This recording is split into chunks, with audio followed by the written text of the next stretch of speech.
This is the Joe Wentz Project Podcast, where guitars still live and breathe, and the classics stay alive and well. While you're here, don't forget to check out the links below for info on where to get yourself a t-shirt and other apparel. Thanks for stopping by. And now, on with the show.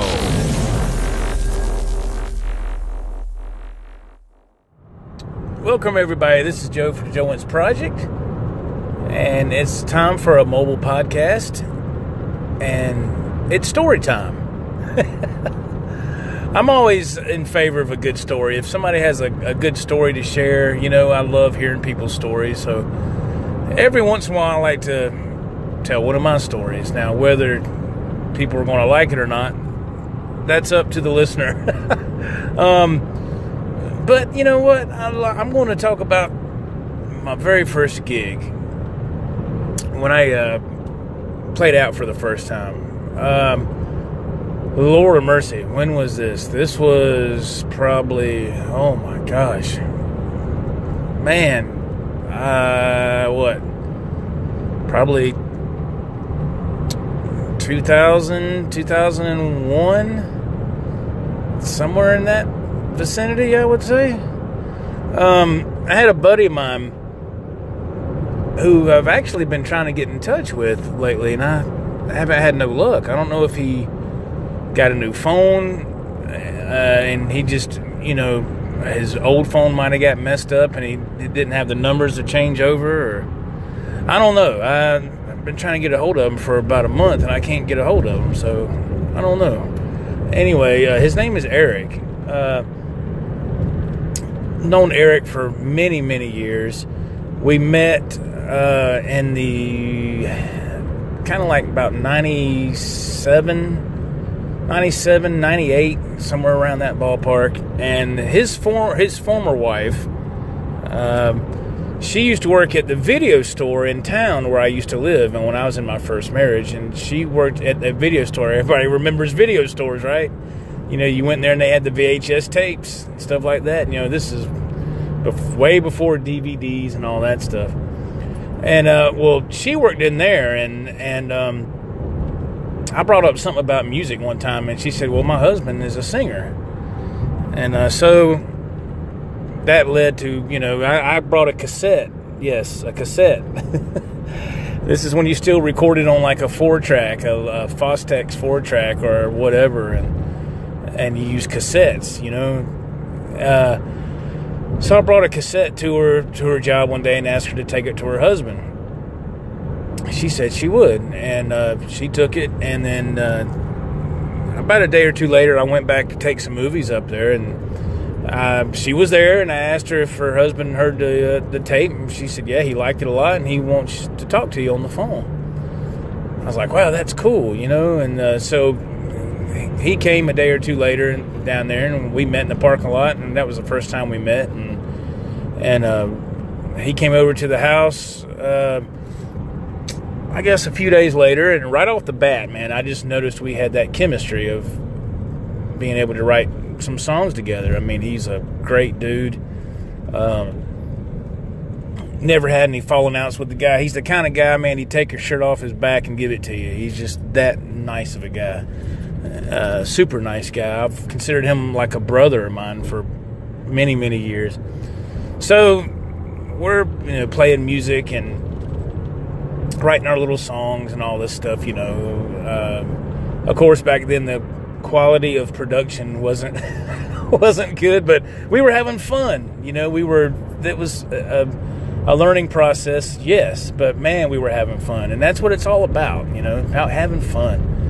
And so a little bit of some more time passed, you know, and he would come over sometimes once a week, sometimes once every 2 weeks or whatever, and we'd try to do a song. And I started thinking, I said, we need to do some cover songs or something, man, because we was always trying to do original songs, you know. And I thought, man, if we try to play somewhere, it's okay to probably slip in a cover, an original here and there, but for the most part, I think we need to do covers. And he had played in a band before, and he said, yeah, that's what we need to do. So I was like, well, we're not in a full-blown band. What are we going to do? Well, I went to Guitar Center one time. Of course, this was years and years ago, and they had those jam-along, the books that came with the CD, and it had the full backing tracks, but the guitar was missing, And so I bought one of those, and it had 10 songs on it. It's like 80s rock stuff. And so we learned those, 10 songs, and we had a couple of originals. So we had 12 songs, and we learned them, and we just kept going over them and over them and over them, and all the time, just kept going over the whole thing. And I was like, man, I think we need to try to find somewhere to play. So we came across this place. It was probably from where I was living at the time. It was probably a good maybe 30 minutes away, something like that. And it was called Pikes, Pikes, and it was just a small sports bar. It wasn't nothing real big. It was kind of a hole-in-the-wall kind of place. And I just was going down through there when I got off work one day. This is when I was still working at my old job. I wasn't working where I am now. I was working at another company, a concrete company. I was driving a flatbed tractor trailer for them. And I was getting off work one day, and I just drove down through there. For some reason, this one particular highway that I really never went down much at all, something told me to drive down through there, and I saw this place. I was like, man, I wonder if they're, they had one of those signs in their parking lot, appearing tonight, the John Doe band or whoever, and I was like, man, I wonder, that'd be cool. I wonder if I could, if we could play there, if I could talk to somebody or whatever. So I went in there and talked to, I went to talk to whoever was the owner, and I don't think the guy was there at the time. I think the person I talked to was this guy that was like the cook, and he said to come back on a such and such day that the guy that owned the place would be there. So I said okay, and I split, and I told my friend Eric, I said, man, you need to go with me when you get off work, such and such afternoon, whatever. We need to go together and take a CD up to this place. I think we might have a place to, play a gig. And he's like, all right. And Eric has always been the real kind of quiet, laid back kind of person, So he got off work at a decent time one afternoon. He met me at where I was living at then. We rode together up there and walked inside, and the man was there. His name was Danny. I'd say at that particular time he was probably in his, he was probably in his late 50s, early 60s at the time, I would say. So we went in there and talked to him. There was nobody in they were open, but they hadn't been open long, and because there wasn't nobody else in there, just the guy that owned it and the guy that worked the grill back there. I guess it was 4 o'clock in the afternoon or something. Definitely not peak business hours for a place like this. They didn't really start hopping till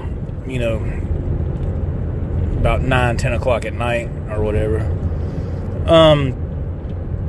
So we went there and talked to him. We had our CD, and I said we were interested in playing a gig here if you're hiring anybody else. And we played him the CD that we had made, and he liked it, and he said, sounds good to me, fellas, y'all got a job. And we was like, okay, thanks, And to tell you the truth, I was really thrilled. I was excited because this was my first time, playing a gig, but I was ready. I was like, yeah, this is awesome, So he said, be here this coming weekend.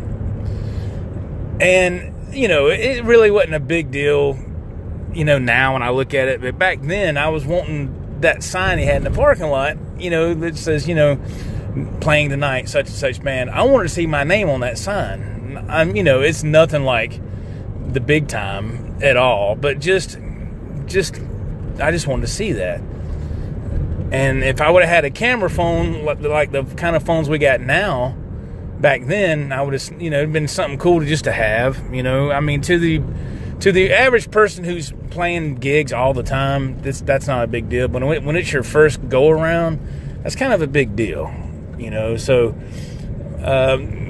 we went there that weekend, and sure enough, on that sign out there, it said tonight, the Joe Wentz Project, and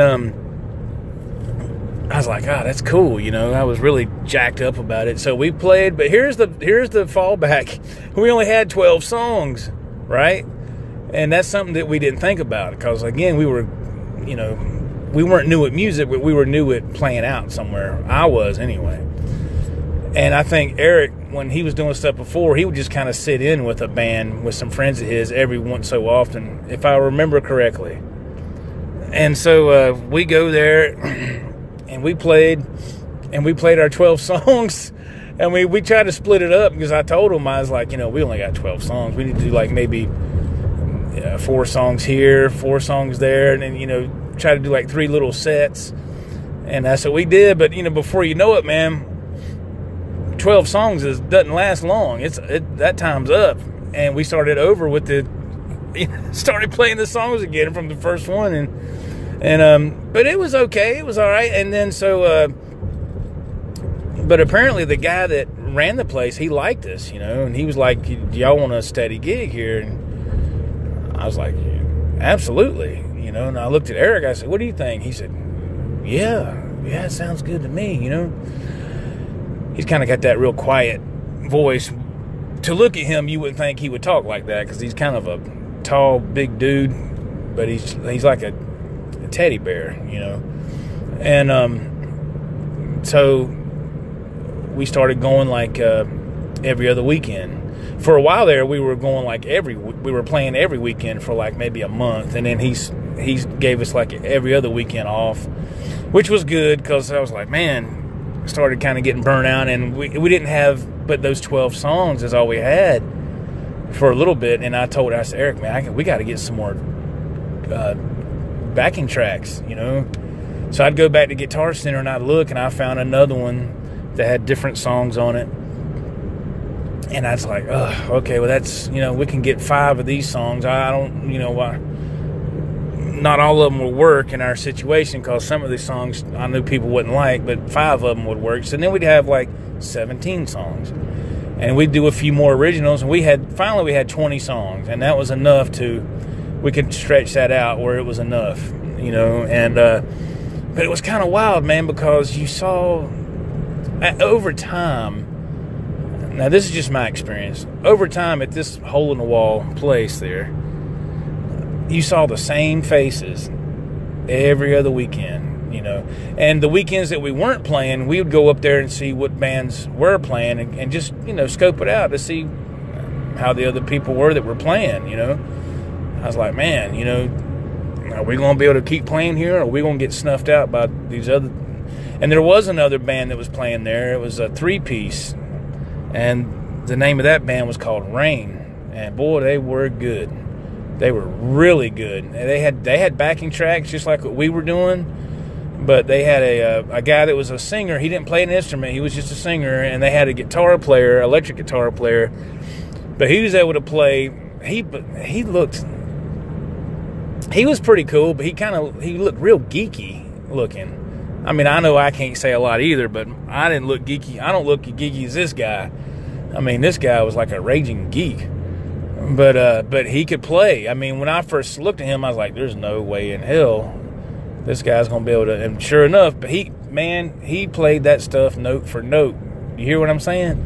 I mean, when they played Lights by Journey, I mean, he nailed it. I mean, note for note, just like Neil Schon, I was like, good Lord. I mean, he was just an example. And then the good thing is, too, they all 3 were able to harmonize with each other. And I was like, holy crap. I'm not a singer. So that was already a big limitation for us at the time. I was like, oh, man. So, I played guitar. Eric, he, was in charge of the vocals. And then we had the backing tracks. And that was it. I would try to backup sing with him to a degree, but harmonizing and all that stuff, I just was never good at that. I just never was. I just never was good at that. And I just wasn't blessed with a singing voice. And so when we saw those guys play, I looked at Eric. I said, "Man, golly, dude, man." And when that three-piece was up there playing, that place was packed. It wasn't empty when we played. There was decent crowds there, but when Rain played there was more people there than the audience we had. Plus, we were still new on the block too. And but over time, I guess maybe 2 or 3 months, some tension started to build up in that trio, that trio named Rain. And one of the members in that group, his name was Walter. And one night it was our weekend for Eric and myself to play the gig that Saturday night. And we went and we've been playing there for a little while by this point. So we had our stuff kind of smoothed out pretty well. Well, Walter showed up. And ironically, even to this day, Walter just lives 5 minutes from this place where we were playing. And I didn't even know Walter at this point in time, but I recognized his face because he was kind of sitting up there at the bar, on one of the bar chairs or whatever. And I told Eric, I said, "That's that dude that's in Rain, man. You see him sitting over there?" And he's like, "Yeah." I said, "Look, man, we need to kick butt, because I don't know if they sent him up here just to check us out or what, or is he just bored and wanted to come up here?" Or, like I said, at the time, I didn't know he just lived right down the street. I didn't know that, So I said, well, so we played some songs, and then the next song we played was Rocky Mountain Way by Joe Walsh. Of course, if you're familiar with classic rock, that song calls for what they call a talk box in it, and I didn't have a talk box, but I had a wah pedal. So I did the best I could with that, and I just kind of made up my own kind of solo deal and just did whatever. And, well, for whatever reason, that impressed Walter because he was up there and he was kind of hollering "Yeah, man, play that thing," and stuff like that, and he was watching me. And after we got done playing that night, Eric stepped outside because he was still married to his former wife at the time, and she wasn't nothing but trouble, man. She was just, let's just say that she cared more about buying shots for people than being there to support her husband's performance. Let's just leave it at that. But so he was outside, I guess. I don't know what he was doing at the time. He might have just stepped outside for something. So I was in there, and I was waiting to get our money from the man, Danny, the guy that owned this place, Pikes. I think since then, he's passed away. Him and his wife both ran that place. I don't know. I guess it was a few years ago I heard that he passed away. But, so I was waiting to get our money, which wasn't a lot. Sometimes it was $50. Sometimes it was $70. Sometimes it was $60. It just depended on how good business was. And that's what the man that owned the place told me, Danny. That's what he told me. He said, if y'all bring in the people, you'll get a little bit more money. And I wasn't complaining. I was getting paid for something I love to do. So I was like, $50, fine with me. I'll take it. Of course, that was split between Eric and myself, so it was like $25 a piece, right? I told you this place was small. It wasn't this place we were playing, this town was little, still is little, small town. So at this particular location, and so I was waiting on our money, and Walter came up to me and he said, "Hey, man, how would y'all like a third member in your little duo?" And I was like, "Hey, what about you and Rain? The three of you guys, man, you guys rock, man." And he said, "I quit those guys, man." And come to find out, they were kind of on again, off again. They would have these falling outs. And I was like, well, I need to talk to Eric, man. I said, I can't just make a decision for me and him both. I need to talk to him, to be fair. And so Walter gave me his phone number. And he said, hey, man, talk about it with Eric, and here's my number. And sure enough, I talked. See, Walter could do a whole acoustic set or acoustic show by himself. He'd do a 3-hour show by himself. I've been up there to see it. I've seen it. And I was like, my goodness, how does he know all these songs?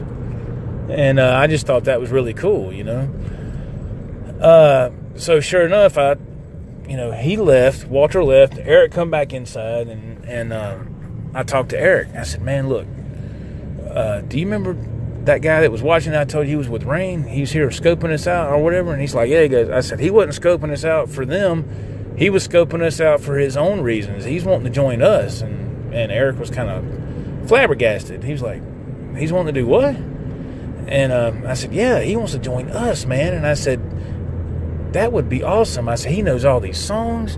I said, all we got is like 20 songs, man. I said, he knows a lot of songs. He's a singer. Y'all can harmonize together. So it went from a duo to a trio. And, you know,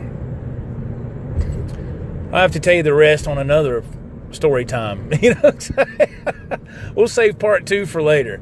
But that was, you know, when I got my first gig, you know, playing, and that's what happened. It was exciting for me at the time. You know, you have to understand this was like, you know, like I said, 2000, 2001. It was, you know, it was a long time ago. You know, so but it was fun. It was a learning experience, you know. It was just kind of wild how you saw those same faces every weekend in that place. But there's, you know, that's what people like to do. If they like to go out drinking, you're going to see the same faces. If you play at the same place all the time, you're going to see the same thing. And you know, so it's just the way it is. So yeah, we'll save part 2 for another time. Let me see what y'all think about this one. If y'all like it, then I'll talk about part 2. There's more to come if you're interested in hearing it. All right, don't forget to check out the links below to find out more about me. If this is your first time listening, please subscribe. I'd love to have you. Love to have you. One and all. Try to be one big happy family here on the Joe Wentz channel. Like to have fun. Like to do guitar-related videos. Sometimes every once in a while, maybe a mobile podcast like this, because I'm currently driving home. Yeah, and right now it's like exactly. I can't talk. It is exactly 2:58 a.m. So yeah, I'm heading home from work, and it's 74 degrees. So it's 74 degrees at 3 o'clock in the morning. What does that tell you? Ugh. So, okay, thank you again for listening. Appreciate your time. Everybody be safe. Have a great morning, a great afternoon, a great night, whatever time you may be hearing this. And hope to see you again. Take care, folks.